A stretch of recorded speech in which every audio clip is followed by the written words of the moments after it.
Oi, pessoal, sejam muito bem-vindos ao Ranking de Carreira. É isso mesmo, é Bem-vindos. aqui o lugar certo para você dar um start na sua carreira. E nós estamos aqui hoje para falar de um tema muito legal. Mas calma aí, segura um pouco a ansiedade que a gente ainda vai se apresentar. Então, para quem não me conhece ainda, eu sou a Lívia Santos, eu trabalho na Microsoft, eu sou especialista para toda a parte de aplicações, de dados, de inteligência artificial. Estou aí há mais de 15 anos no mercado de tecnologia, né? Desde um background técnico até uma carreira comercial, atendendo os clientes mais estratégicos da companhia.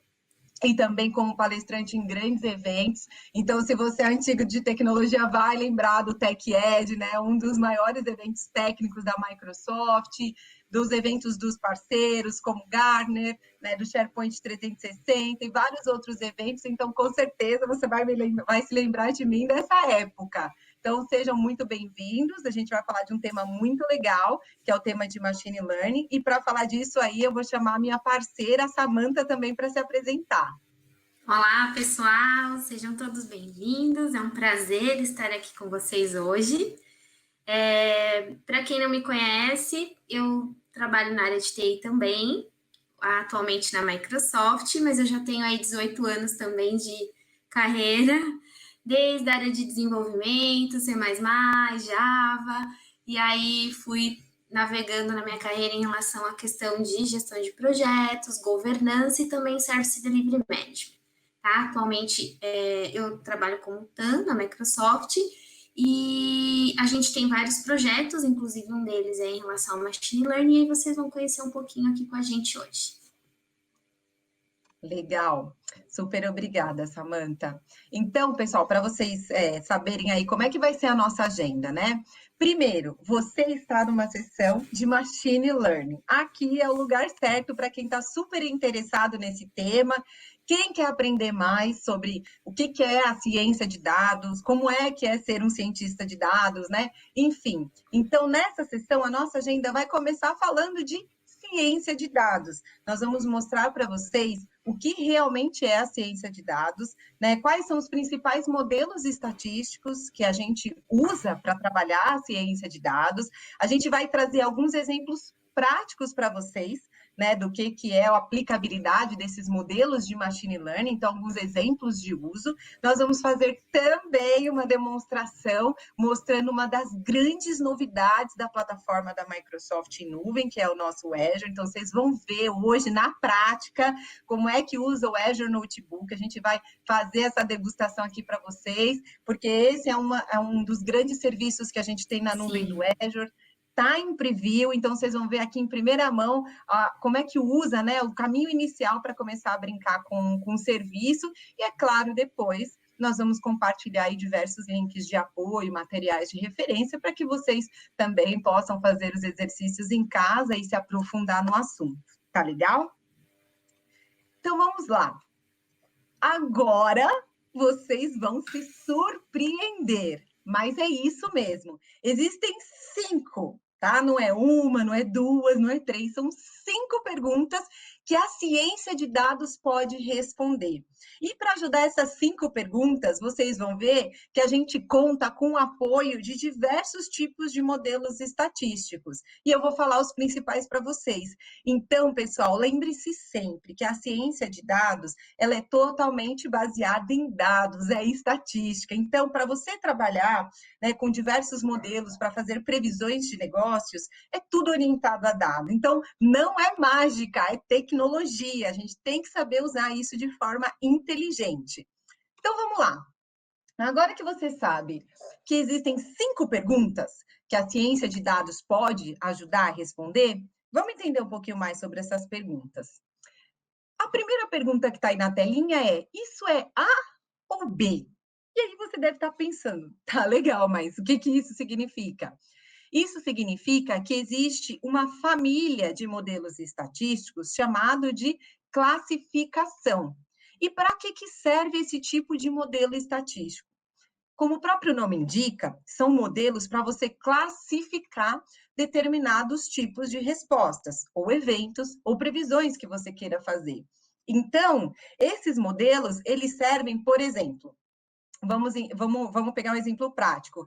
Eu gostaria de saber qual produto adere, o perfil de clientes A adere melhor. É o produto X ou é o produto Y? Tá vendo como esse tipo de algoritmo ajuda a responder se é A, se é B, se é C ou D? E existem algumas situações de negócios onde você precisa ter mais que uma possibilidade. Então, você tem lá respostas onde você vai precisar classificar produto A, produto B, produto C, produto D. E esses produtos, por exemplo, e esses tipos de algoritmos, eles são de classificação, mas como são múltiplas possibilidades, então eles são multiclassificação. Quer ver um outro exemplo bem prático? Imagina o seguinte: você precisa dar uma resposta para a sua empresa se qual determinado tipo de serviço atrai mais clientes. Será que é um cupom de 5% de desconto ou é uma combinação de produtos específicos? Ou será que é um cupom de 5% ou um cupom de 25%? Viu como esse tipo de algoritmo ele é muito útil, né, dentro do processo de ciência de dados? Ele serve justamente para apoiar, né, nesse tipo de decisão.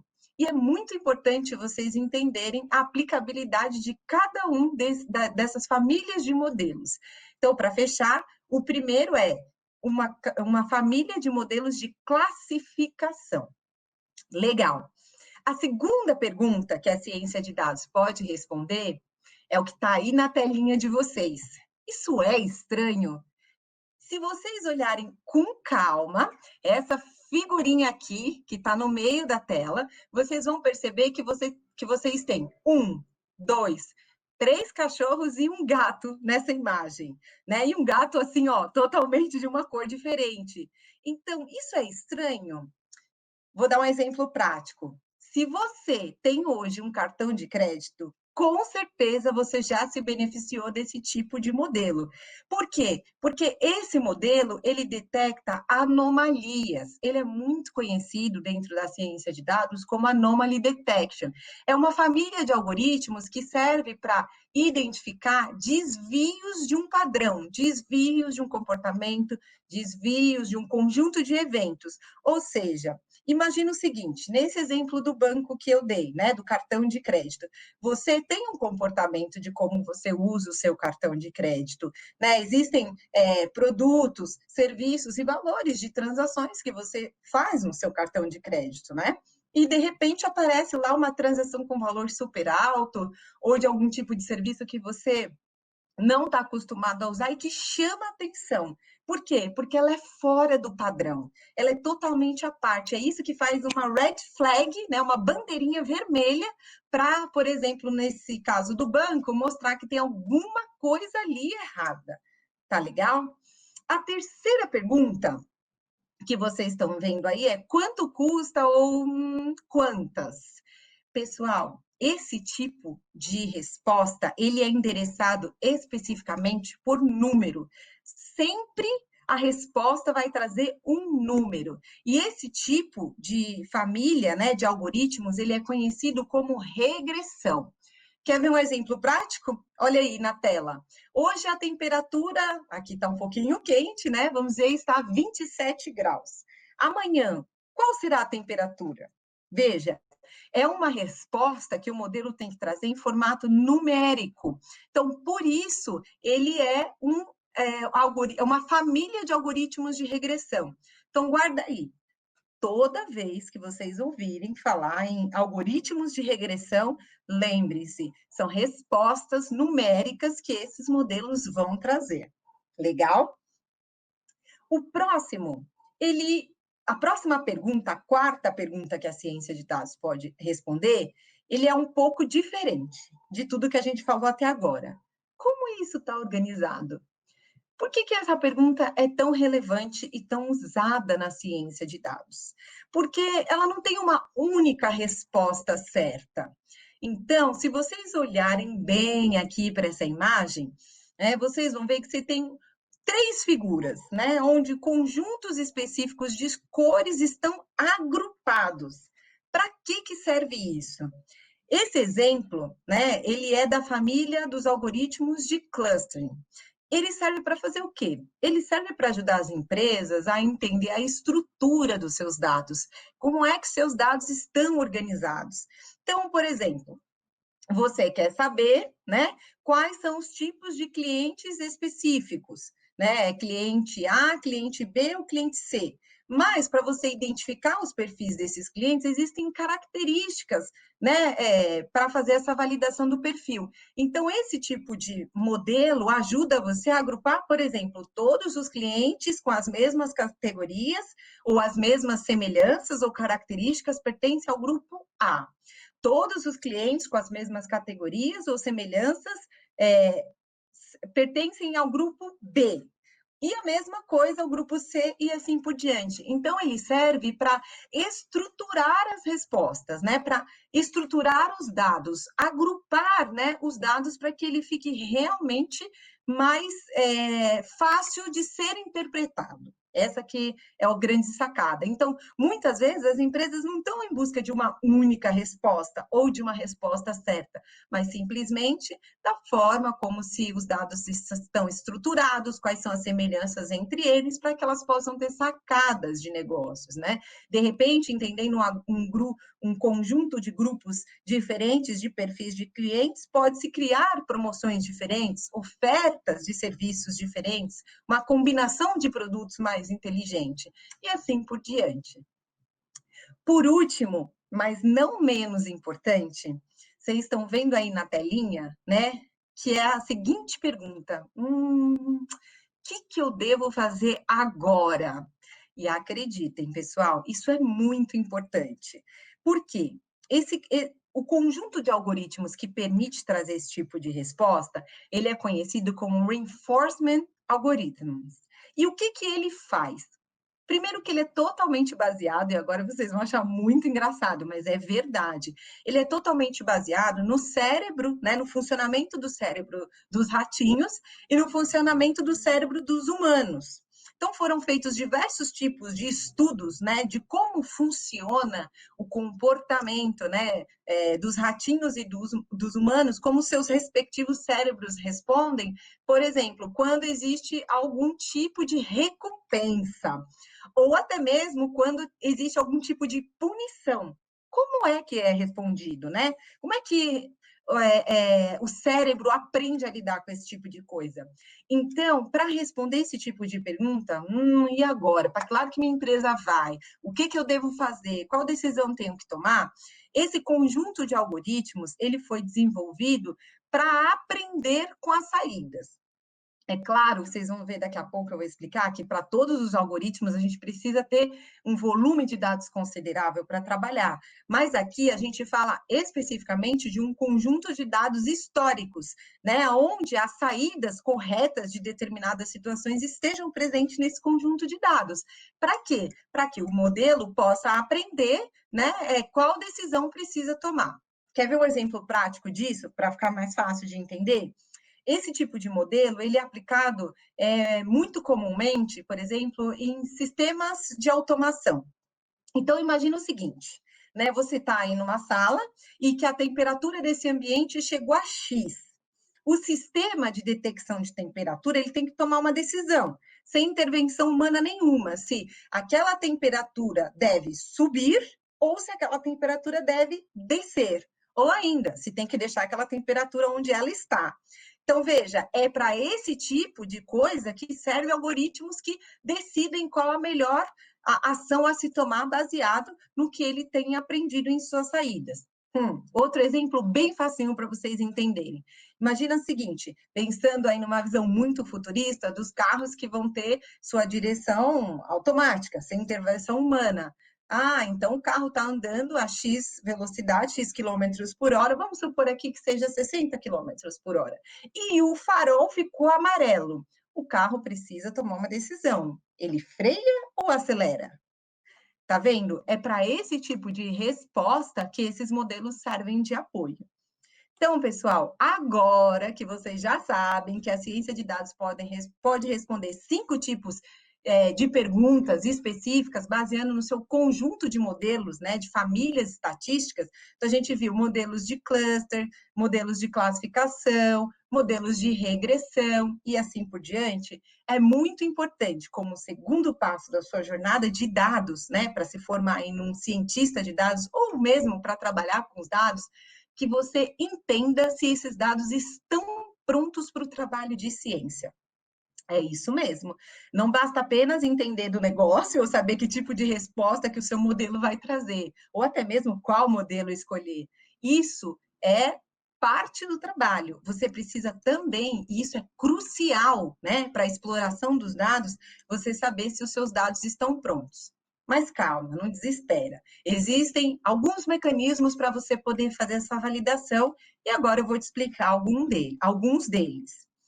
Primeira coisa, você precisa saber se os seus dados são relevantes. Decora essa palavrinha aí, relevantes. Então, se você olhar nesta tabelinha que está aqui, você vai ver que eu trouxe um exemplo para simplificar do que são dados irrelevantes e do que são dados relevantes. Então, imagina o seguinte, você tem a missão de descobrir, né, por exemplo, qual é o teor de álcool no sangue de uma pessoa. Observa, a sua tabela aqui, né, de cor azul clarinha, ela tem algumas informações importantes, informações precisas, elas estão corretas. Você tem o preço do leite, né, price of milk, aqui é o preço do leite. Você tem, por exemplo, a média de arremessos de uma equipe de beisebol, e você tem aqui o teor de álcool no sangue. Você já está sacando, né, qual que é o problema aqui. Tudo bem que o preço do leite está certo, tudo bem que a gente tem aqui a quantidade de arremessos da equipe, né, que estava tendo aquele jogo, mas como é que isso se conecta com a quantidade de álcool no sangue de uma pessoa? Gente, faz sentido isso? Por mais que esses dados de forma isolada, eles sejam consistentes, eles não são relevantes, porque eles não têm relacionamento entre eles. Ao passo que, se vocês olharem aqui, ó, para a tabelinha da direita, vocês vão ver, primeiro, que você tem o volume de massa, né, do corpo humano aqui. Você tem a quantidade de drinks, né, de bebidas, nesse caso, margaritas, que a pessoa tomou. E você tem o percentual de álcool, né, no sangue da pessoa com base nisso. As informações, elas são relevantes, tem tudo a ver. Para eu conseguir apontar qual que é o percentual de álcool no sangue, né, de uma pessoa, primeiro preciso entender qual que é a massa corporal dessa pessoa, quantas bebidas ela tomou e qual que era o teor de álcool dessas bebidas. Viu como ficou fácil entender o que são dados irrelevantes e dados relevantes? Eles precisam, né, os dados relevantes que são de suma importância para o nosso trabalho, eles precisam estar relacionados, estarem dentro de um mesmo contexto. Muito bem. Agora que você já entendeu isso, o próximo passo que você tem que ter um olho clínico para perceber é o seguinte: esses dados, eles estão conectados? Vamos para esse exemplo aqui. À direita, vocês têm aí os dados conectados e do outro lado, os dados desconectados. Vamos começar olhando esse daqui.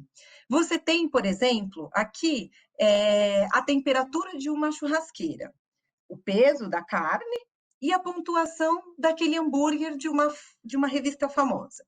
Tá legal? Perceba o seguinte, você tem um conjunto de espaços aqui que não tem dados, tá vendo? Vocês vão aprender que existem, sim, algumas técnicas, ou workarounds, ou formas de se trabalhar na ciência de dados que ajuda a tratar esse tipo de problema, a preencher as informações quando elas estão nulas ou não existem. Mas a verdade é, se você tiver que fazer muito isso no seu conjunto de dados, seu conjunto de dados vai ficar parecendo um queijo suíço, cheio de buraco.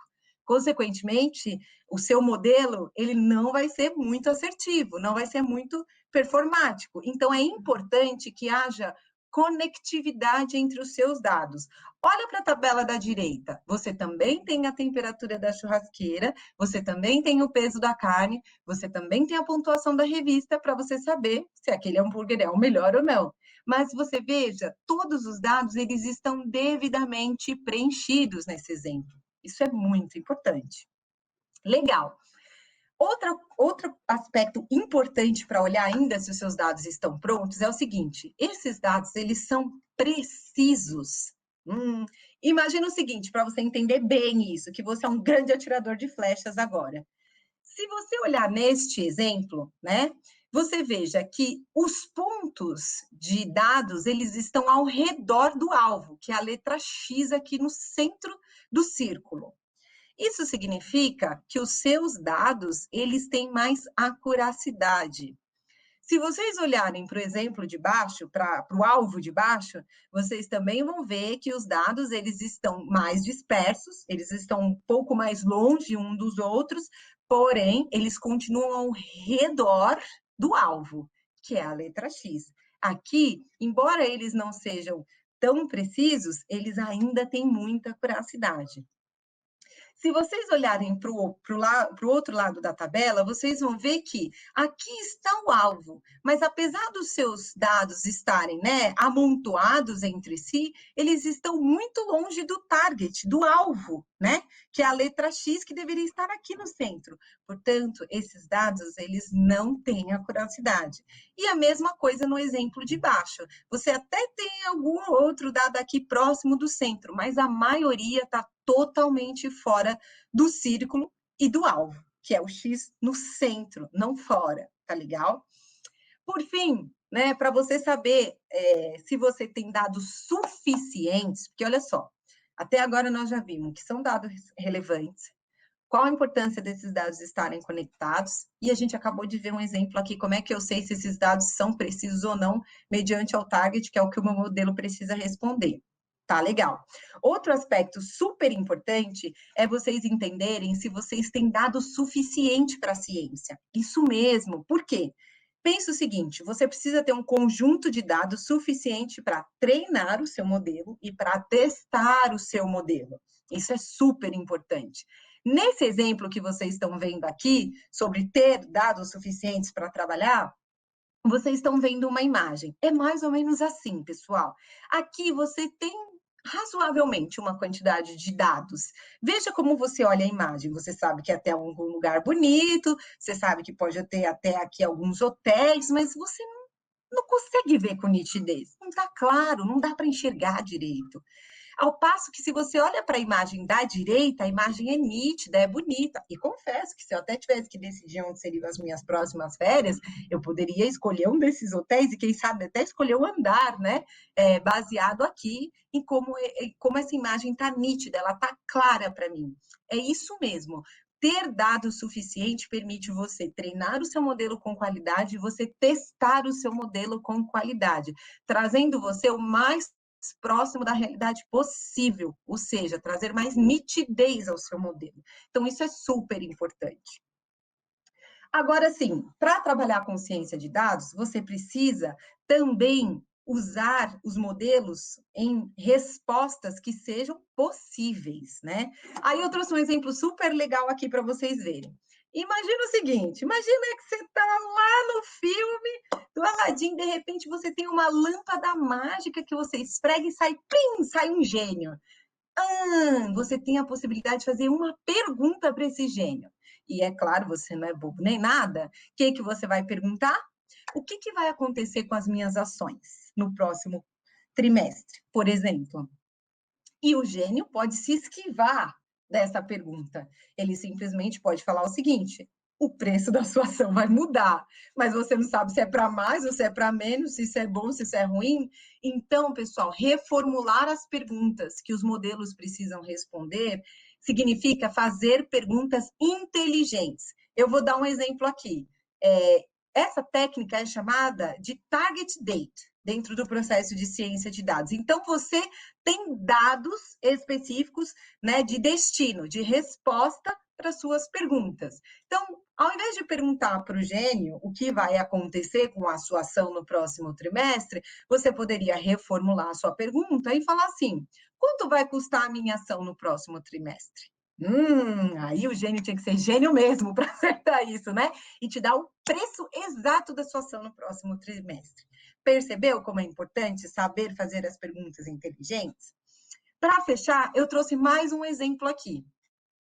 onde o processo de você reformular a pergunta pode te ajudar, inclusive, na decisão certa sobre qual modelo estatístico escolher para a sua ciência de dados.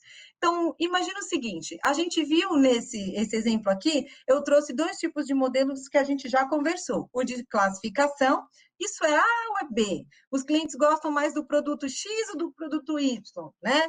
E assim por diante. E os modelos de regressão, que eu falei para vocês, que eles sempre são respondidos com número.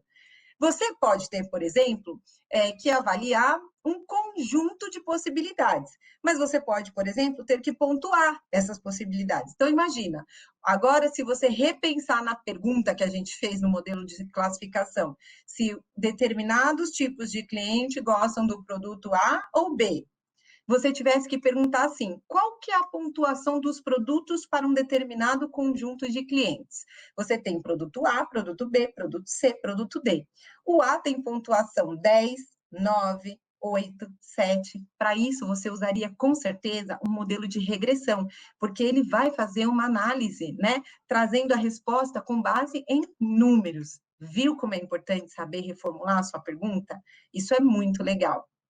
Para fechar e deixar a minha colega Samantha trazer mais profundidade para vocês, aqui eu fiz um resumo do que é o processo de ciência de dados. Lembrando que, como eu falei no começo, isso aqui não é mágica, aqui não tem mandiná, a gente trabalha orientado a dados e dados com modelos estatísticos.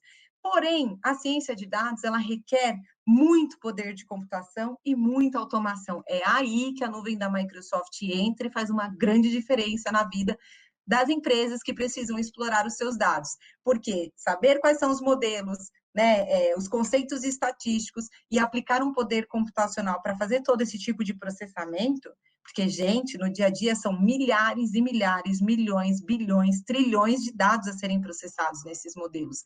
Então, você precisa ter um poder de computação muito grande e você precisa, muitas vezes, automatizar diversos tipos de tarefas.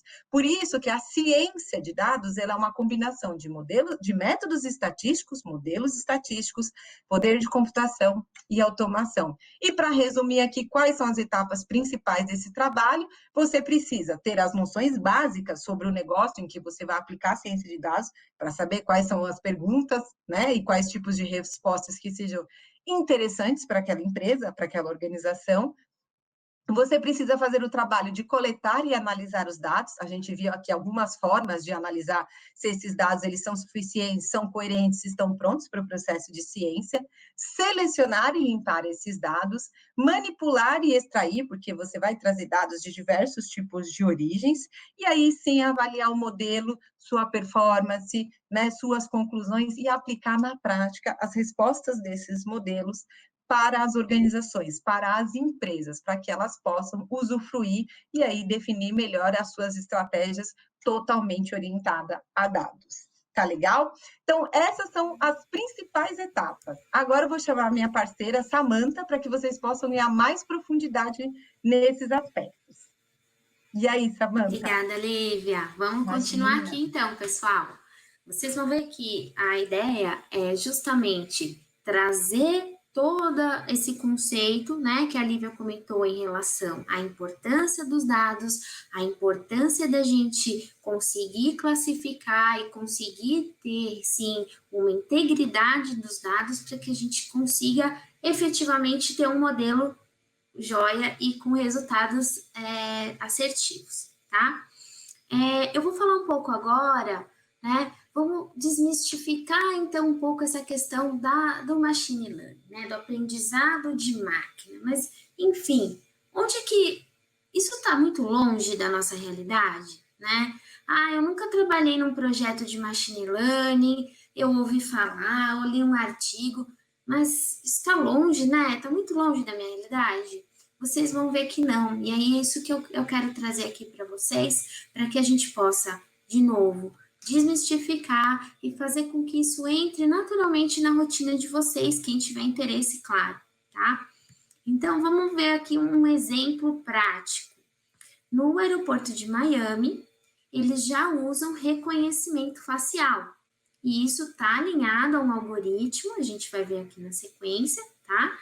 com um pouco mais de conceito, e que com o reconhecimento facial você pode fazer N cruzamentos, né? Com uma base de indivíduos, sei lá, que são buscados pela polícia, ou mesmo reconhecimento do ponto de vista em relação à falsificação de documentos. Então, tem N aplicações aí que a gente pode utilizar e que não está tão longe aí da nossa realidade, é só a gente perceber um pouquinho. Um outro exemplo, né? Aí, principalmente para quem gosta de comprar pela internet, curte e-commerce, a questão justamente de você ter um padrão de busca, né? E vocês já devem ter percebido isso, que, por exemplo, hoje você vai lá buscar uma blusa, uma roupa ou um aparelho eletrônico e no dia seguinte, quando você entra no seu e-mail ou está fazendo uma outra navegação, já aparece um pop-up ali sugerindo algo que você tinha buscado no dia anterior, né? Então, como que é essa relação? Justamente onde ele vai perceber o seu padrão de navegação. Aqui, por exemplo, nessa figura, ele mostra, né? Tem até alguns artigos que a gente vai compartilhar com vocês no final da apresentação, alguns links, mostrando a ideia de comportamento de navegação, onde, por exemplo, essa pessoa aqui, ela gosta de blusas no tom azul marinho. Então, sempre que tiver, então isso já pensa, já é uma informação para o meu modelo estatístico, né?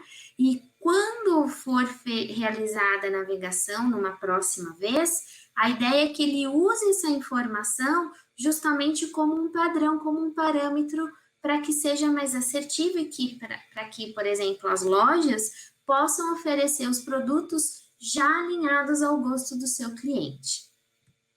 Aqui é uma pesquisa do Gartner, né, onde ele fala que até 2023, 30% das organizações de atendimento ao cliente vão fornecer esses tipos de serviços que a gente chama de proativos, né, usando essa orquestração dos processos ativado por inteligência artificial, onde, com base nessas informações, fala, mas é simplesmente uma navegação. Sim, mas ele vai mostrar um padrão de comportamento inserido nessa navegação e no consumo, consequentemente, tá?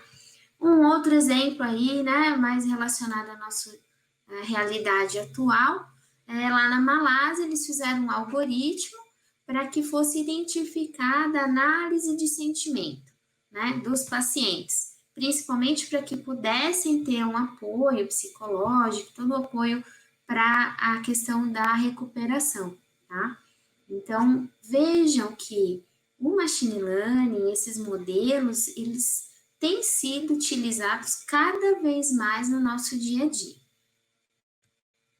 E aí, por que as empresas decidem utilizar, né? O que eu vou ter de ganho? Porque se você for analisar, principalmente na questão de startups, isso é um investimento, né? Você precisa ter a gestão dos seus dados, a ciência de dados do ponto de vista tanto dos modelos quanto alguém para manter os dados íntegros, relacionados, né? Você, até para que você tenha assertividade nas ações e nas decisões que você vai tomar.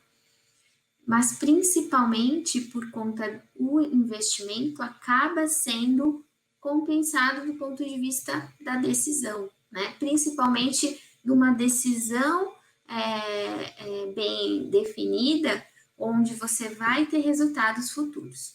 Então, exemplo, inovação e novas oportunidades de solução, principalmente para startups. Uma outra dica que eu queria dar também, no GitHub, vocês têm N modelos, vários algoritmos gratuitos disponíveis, e aqui já na sequência, esperem mais um pouquinho que a gente vai realizar uma demo aí com vocês na prática, tá bom?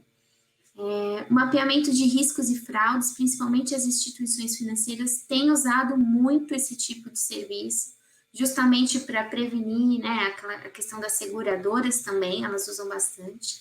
Automação e redução de custos, né, onde você realiza uma automação, reduz algumas etapas do processo e consegue já assertivamente ter um resultado mais efetivo. Previsão de marketing e comportamento, como eu citei na questão de aquisição de itens, né, via e-commerce principalmente, e a melhoria do relacionamento com seus clientes, né? É um ideal você ter ali um mapa dos seus clientes, o que eles mais gostam, quais são suas preferências, para que você assertivamente possa oferecer. Então, resumindo aqui o que a gente falou, dentro, né, do aprendizado de máquina, a gente tem os dados, que é um componente importante, os algoritmos, né, e os modelos matemáticos, e os parâmetros, ou padrões, onde vão apoiar a tomada de decisão e o aprendizado desses algoritmos. Então, vamos ver aqui alguns modelos, né? A Lívia mencionou a questão lá da classificação dentro da ciência de dados, e aqui eu estou trazendo um pouquinho mais, um passo um pouquinho mais profundo do ponto de vista de qual modelo, né? Dentro do modelo preditivo, que a gente costuma chamar, você tem um modelo supervisionado e um modelo não supervisionado. Basicamente, a diferença entre eles é que o supervisionado, ele tem já algum padrão, então ele já teve alguma, vamos chamar de alguma dica do ponto de vista, né, algum padrão, algum parâmetro, onde ele consiga realizar a classificação, né, que a Lívia mencionou, ou realizar uma divisão, por exemplo, no modelo de regressão. No modelo de regressão, você até pode usar polinômios, né, lineares, mas a ideia é que você consiga, já com uma informação, trabalhar o seu modelo.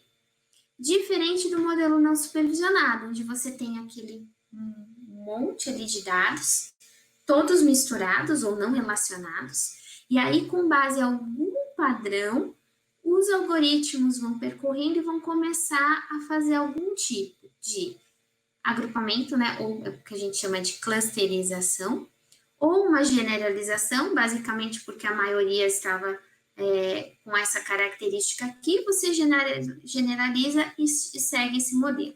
Ou então uma regra de associação, né? E temos outros modelos, tá, pessoal? Eu resolvi colocar alguns exemplos aqui, mas aí nas referências tem outros links, vocês podem se aprofundar. Outro exemplo, aprendizagem por reforço, né? Onde, mediante uma interação do ambiente, eu tenho um resultado. Diferente da questão dos modelos preditivos supervisionados e não supervisionados, onde esses eu tenho basicamente ali os dados como definição do comportamento. Ok? Então, vamos agora ver alguns exemplos práticos aqui também para ajudar na fixação, tá? Falando um pouquinho da classificação, a gente tem busca de documentos similares, ou vejam aqui, né, a gente tem muito aquela classificação de sentimentos, principalmente tem lojas que já estão utilizando isso, então quando você passa, ele verifica, né, com base na sua fisionomia, em relação ao atendimento, qual que é o seu estado de espírito naquele momento, e faz algumas associações. Então, como que ele faz isso? Ele faz uma classificação usando um algoritmo justamente para que ele possa, com base num padrão, identificar aquele semblante ali é de uma pessoa que está feliz ou que está chateada, né? E aí tem os níveis e os graus que você vai refinando. Um outro exemplo também na questão da divisão, a questão de diagnósticos, né?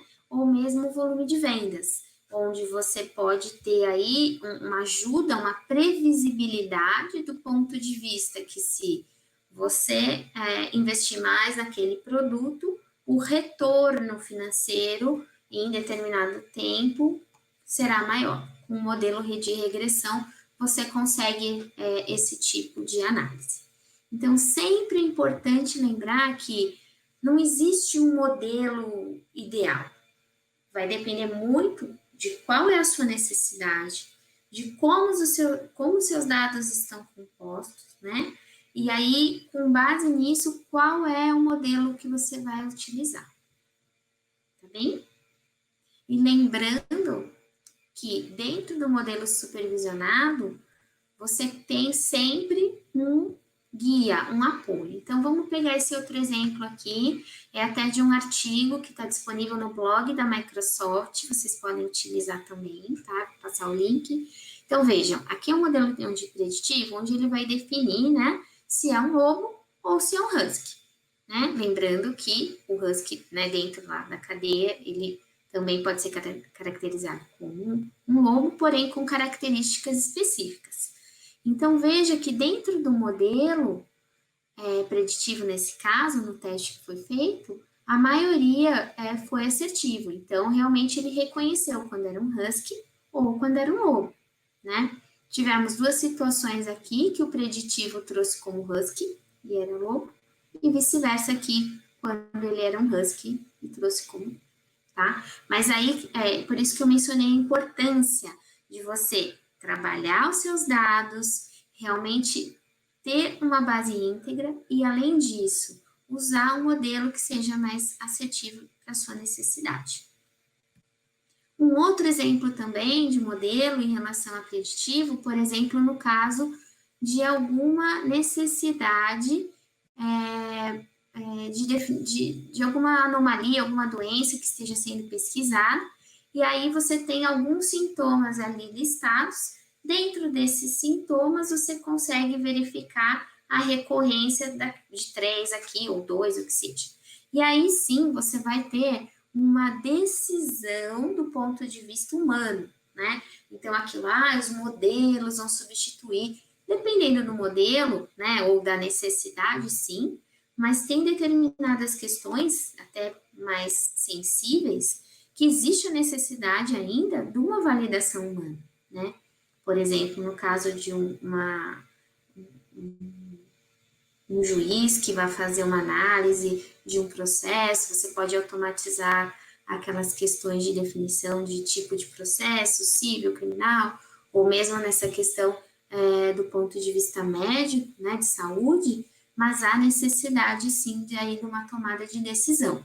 E o que é importante aí? Nesse caso, principalmente, médico, você confiar nesse modelo, né? Se for um modelo que não está treinado ou que não tem dados suficientes, já aconteceu, teve um projeto em que eu participei, em que a gente tinha dados já treinados, mas para que eu tivesse todas as possibilidades, ou a maioria delas, né, nunca mexi em 100%, mas para que eu tivesse sim uma confiança no modelo, eu precisava de mais treino.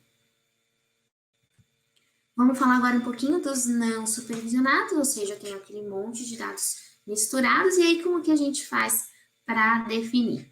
Então, aqui alguns exemplos, né? Segmentação de tipos de clientes. Então, eu vou clusterizar, ou seja, vou fazer aqui alguns agrupamentos, né? Com base no que eu vou percebendo de similaridade dentro do meu algoritmo, para que ele consiga identificar. Esse é um cliente VIP, aquele é um cliente que prefere tal tipo de produto, enfim, você consegue segmentar os seus tipos de clientes, tá? Um exemplo de clusterização.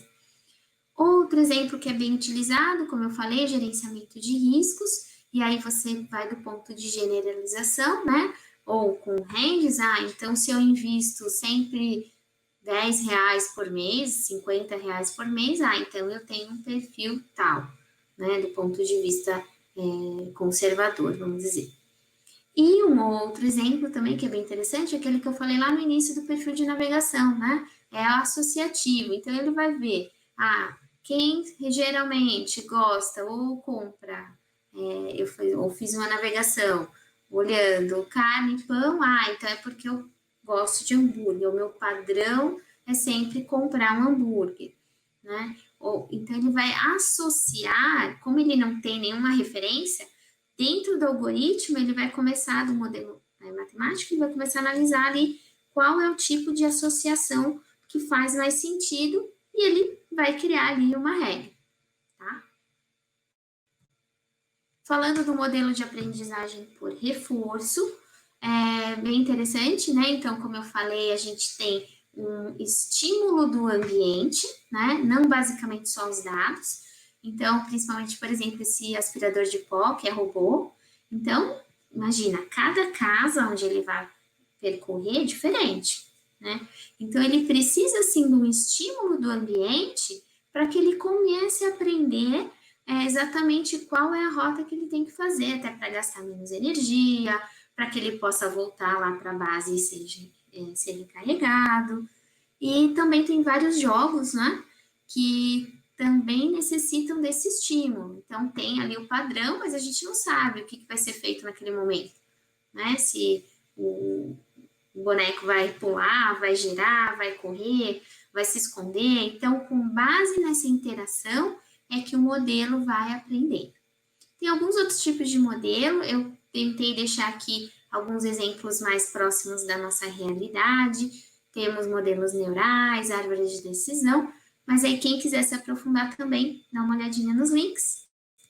E agora a gente vai para a nossa demonstração. Legal, pessoal. Então, agora nós vamos ver na prática como usar o Azure Notebooks. Só reforçando alguns pontos, o Azure Notebooks ele é uma plataforma em nuvem da Microsoft para a execução do Jupyter Notebooks. E o Jupyter, por sua vez, ele ficou super conhecido porque, primeiro, ele é totalmente baseado no IPython, né? E ele teve justamente a questão do o nome mudou, né, para Jupyter, porque foi antes o IPython dava só suporte à linguagem IPython e o Jupyter trouxe aí a composição com Python, Julia e a linguagem R, né? Além disso, é importante falar que ele ficou muito conhecido, né? O Jupyter Notebooks pela facilidade de você estar em um único ambiente, ter a possibilidade de trabalhar com código, texto e diversos tipos de análises gráficas, o que realmente interessou e muito a utilização de engenheiros de dados, cientistas de dados para usar a plataforma para fazer exploração de dados. Então, este é um serviço da Microsoft, se chama Azure, né? Microsoft Azure Notebooks, e ele permite exatamente que você faça esse tipo de análise de dados. Então, o que nós vamos fazer é termos uma demonstração aqui através de um exercício guiado para que vocês saibam como é simples e fácil usar. Então, a primeira coisa a se fazer é, basta ir na URL notebooks.azure.com, lembrando que o Azure Notebooks tem a facilidade de ser um serviço online, então ele permite com que você aproveite e compartilhe diversos tipos de experimentos, isso é muito bacana. E a primeira coisa quando você está no Azure Notebooks que você precisa fazer é criar um projeto. Então, aqui claro, quando você estiver nessa página, ele vai falar para você fazer, né, fazer um trial, né, usar, um trial não, experimentar, usar, então você vai ter que criar o seu login, no caso, como eu trabalho na Microsoft, eu já tenho login, eu já estou autenticada aqui como funcionário, não preciso fazer login. Então, uma vez criado o login, a primeira tela é essa aqui, Azure Notebooks, né? Qual que é a primeira coisa que nós precisamos fazer? Criar um projeto. Então, é muito simples, basta você vir aqui no New Project, você coloca um nome para o seu projeto, ele automaticamente cria um ID e você pode dizer se você quer que esse projeto seja público ou não. Então, eu vou colocar o nome do nosso projeto como Climate Change 2. Né? Porque eu já fiz um experimento parecido com esse para testar, então esse vai ser o número 2. Nesse momento eu não vou deixar ele público, mas depois, quando a gente terminar o teste, a gente pode vir aqui, deixa ele público e aí vai ser bom que eu até mostro como a gente compartilha online. Tá legal? E Create. Nesse momento, né, o que ele fez foi justamente criar, né, esse ambiente aqui que é o Climate Change 2. Ou seja, é o ambiente do projeto. Mas o que eu preciso fazer agora é criar um notebook para começar a trabalhar. Então, eu venho aqui no sinal de mais e ele já me traz algumas opções. A primeira é o notebook. Então, eu simplesmente clico aqui, dou um nome para o meu projeto.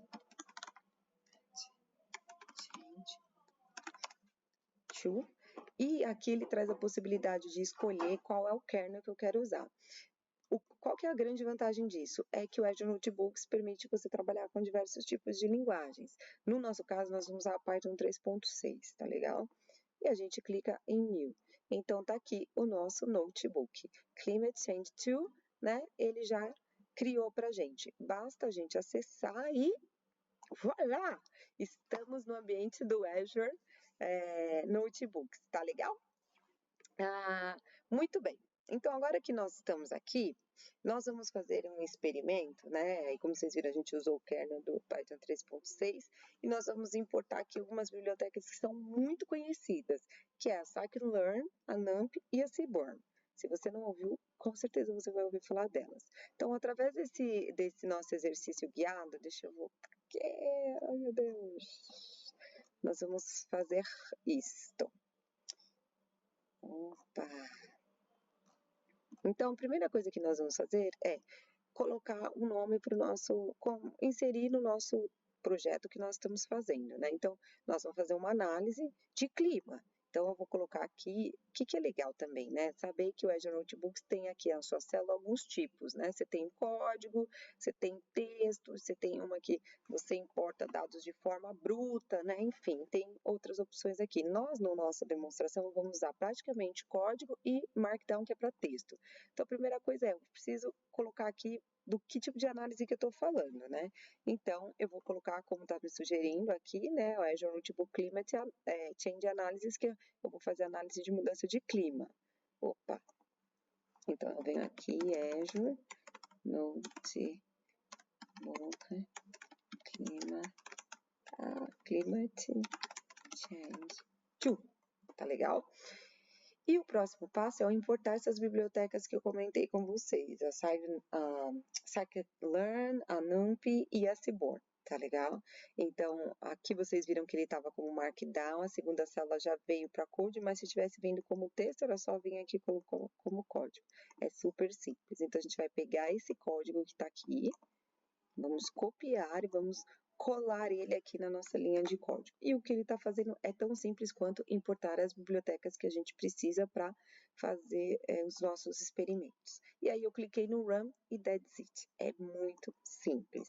Agora, o que nós vamos fazer? Né? Ele executou aqui o pacote. O próximo passo é a gente carregar um arquivo de dados, que o experimento que a gente quer fazer é uma análise de mudança de tempo, são dados compartilhados pela NASA de um período específico de tempo. Então, a gente está falando aí de 1950 até 1980, né, aproximadamente 30 anos. A gente vai compartilhar depois tanto os códigos quanto as fontes de dados para vocês repetirem o exercício. Então, eu já baixei para minha máquina. O que eu vou ter que fazer basicamente é em arquivos, fazer um upload, selecionar a minha pasta, seja a minha pasta do projeto, porque senão ele não armazena na memória. E o que eu quero fazer primeiro é carregar, e na hora que eu fizer o upload, eu puxar isso para a memória para que eu possa trabalhar aqui dentro do meu objeto. Tá? Então, o que eu vou fazer é File, Upload. Estão aqui os meus dois arquivos que eu quero importar. Abrir. Eu vou escolher no Project e vou dar um Start Upload. Legal, ele já puxou. Então, o próximo passo vai ser eu justamente, né, importar os dados, porque até então eu só carreguei eles, agora eu quero importar eles na memória. Então, eu vou usar esse outro código aqui, né, que é um código Python, que vai fazer exatamente isso. Tá legal? Então, o que eu vou fazer?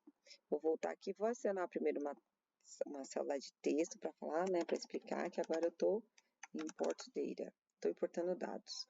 E aí eu vou colocar o meu código para importar os dados para a memória. E, bom, run. Legal. Então, bibliotecas carregadas, dados carregados, podemos começar nosso trabalho de análise, né? Vamos lá. Então, o que nós vamos fazer? A primeira coisa que nós vamos fazer é criar um gráfico de dispersão, que é um gráfico que plota, né, ao longo de um período ali, né, exatamente ele ainda não faz a projeção, mas ele dispersa, né, ao longo de um período. Então, nós vamos fazer isso, né, e como que a gente vai fazer isso? A mesma coisa, nós vamos, então, falar que a gente vai querer fazer um gráfico de dispersão, copiar o código do gráfico de dispersão e ver o gráfico de dispersão acontecendo, tá bom? Então, a gente volta para cá, vamos adicionar o texto, né? Ele tá como code, tá vendo? Eu vou mudar para Markdown, porque aqui eu quero fazer um texto, né?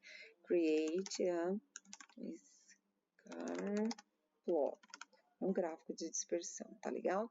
E aí a gente vai copiar o código, né, para a gente fazer esse código aqui, que ele está chamando todo o nosso conjunto de dados que a gente colocou lá para fazer o gráfico de dispersão. E a gente tá no code, tá? A gente dá um run aqui para executar.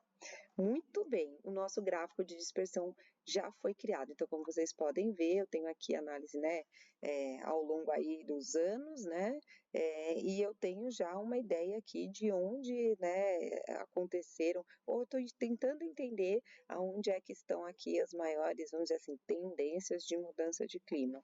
Agora, imagina se eu quiser realmente, né, aplicar uma análise de tendência aqui, criar uma função linear para me fazer um traço aqui, me ajudar a encontrar essa conexão entre os pontos, que é isso que a gente vai fazer agora, né? Então, o que a gente já criou o gráfico, o que a gente vai fazer é executar a regressão linear com o uso daquela outra biblioteca que a gente importou, que é a NumPy. Então, o que a gente vai fazer basicamente, né? Vamos colocar aqui mais um texto, porque depois quem for ler isso precisa entender o que a gente está explorando aqui. Então, vamos colocar um execute linear regression with NumPy. Vamos fazer o primeiro com NumPy, depois vamos ver se dá tempo de fazer. E aí, vamos efetivamente buscar aqui, né, o código Python para fazer a chamada dessa biblioteca e criar para mim a função, a função linear. Mas antes, vamos dar aqui uma olhadinha só para a gente entender rapidamente o que esse código está fazendo.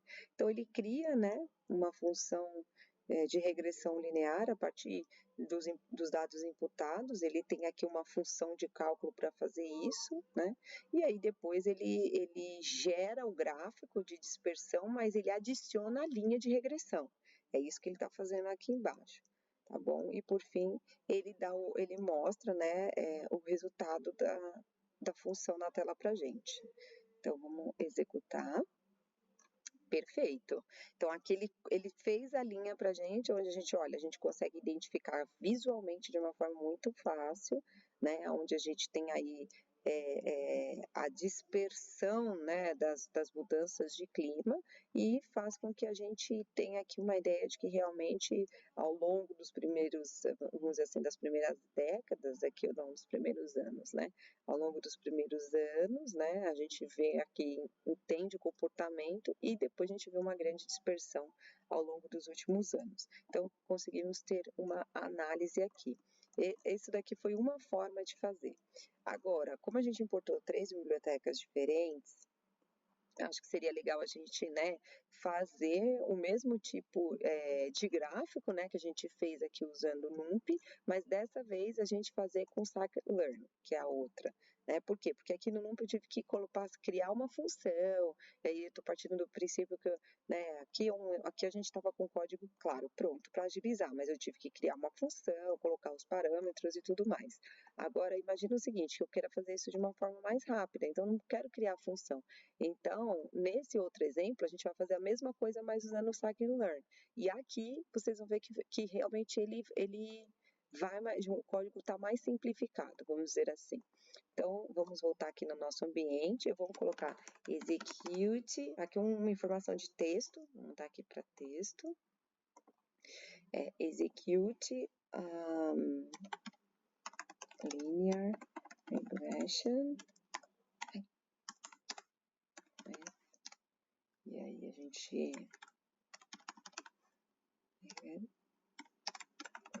só para a gente saber que aqui a gente está usando Scikit-Learn para fazer o experimento, né? E aí vamos colocar lá o código.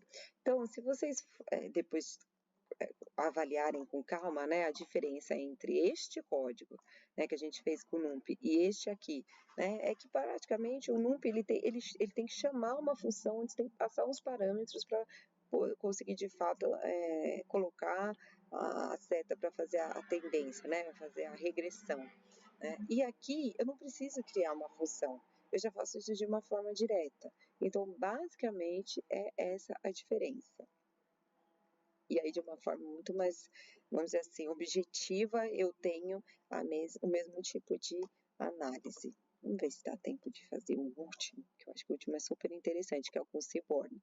Então, fazer o mesmo experimento agora com o Seaborn, tá?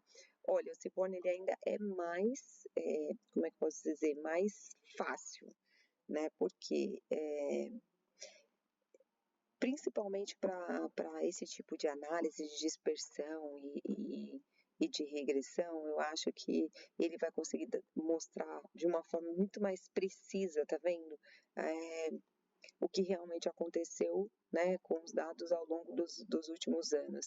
E aqui, quando você observa o gráfico, você percebe, né, que realmente os primeiros anos eles estiveram aí, eles seguem, vamos dizer assim, uma tendência sobre a mudança climática, mas os últimos anos tem uma discrepância muito grande, foge totalmente da tendência, né? Veja, eles estão vindo aqui numa linha, de repente sobe e sai completamente da linha, ou seja, significa que as mudanças climáticas elas estão sendo muito aceleradas.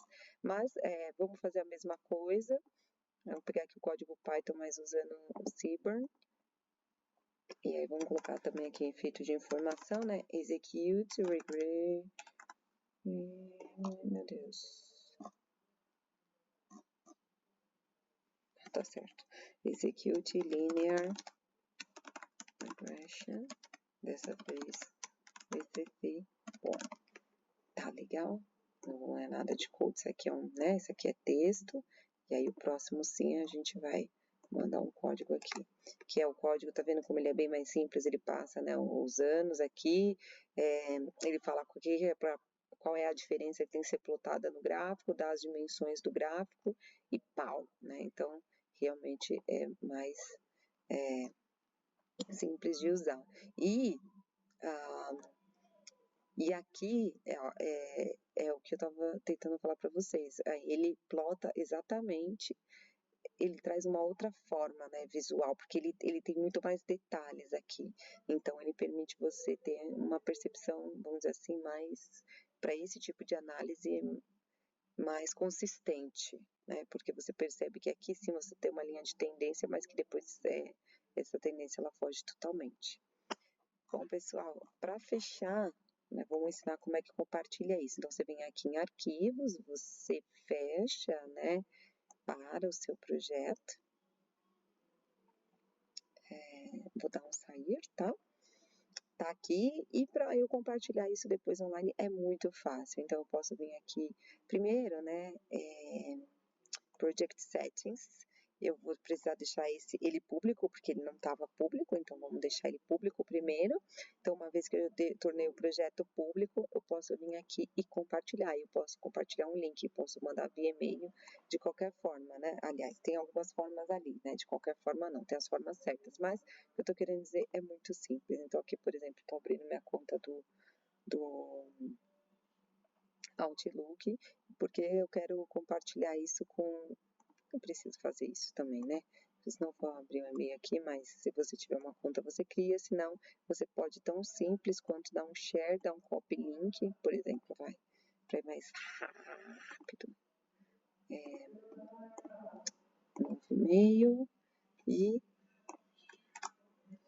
tá aqui meu link para compartilhar. Tá legal? Bom, espero que vocês tenham gostado. Todos esses modelos, o Seaborn que a gente viu, os outros, a gente está disponível, tá? Para vocês utilizarem. Então, queria agradecer muito a participação de vocês e agradecer a oportunidade também de estar contribuindo. Tragam suas dúvidas, a gente vai passar os links aqui também. E uma coisa muito importante que eu queria falar é que vocês não precisam ser especialistas, mas quem tiver interesse, vocês vão ver que é muito fácil, vocês vão conseguir, aos poucos, ter mais familiaridade com a questão de inteligência artificial dentro, né, dessa área de machine learning. Criem uma conta no Azure, é gratuita. Comecem a mexer na questão do notebook, como a gente mostrou, né? E vão aos poucos praticando para que vocês consigam ter mais vivência aí no assunto. Muito obrigada! Lívia. É isso aí, pessoal. Muito obrigada pelo tempo, pela atenção de vocês. A gente espera que realmente vocês tenham gostado. A gente fez com muito amor, né, Samanta, com muito carinho. Sim. A gente sabe que tem um monte de pessoas que estão super afim de entender mais, de aprender. Então, a gente está aqui de coração aberto para divulgar e compartilhar conhecimento, né? Compartilhar Isso nunca é aí. demais, então a gente quer compartilhar muito com vocês. Como a Samanta falou, faz o seu trial lá na nuvem da Microsoft, que é o Azure, começa a fuçar, a testar, vocês vão ver também que tem, a gente vai deixar nos links o Cortana Gallery, tem um monte de experimento pronto que dá para vocês copiarem os códigos e botar para funcionar, que é legal, Sim. precisa saber muito de Python, né? Dá para você começar a se ambientalizar, se familiarizando, então não perca essa oportunidade e muito em breve a gente volta com mais sessões para ajudar vocês nessa jornada para dar um start na sua carreira. Muito obrigada e até a próxima. Obrigada, pessoal. Tchau, tchau. Valeu, pessoal.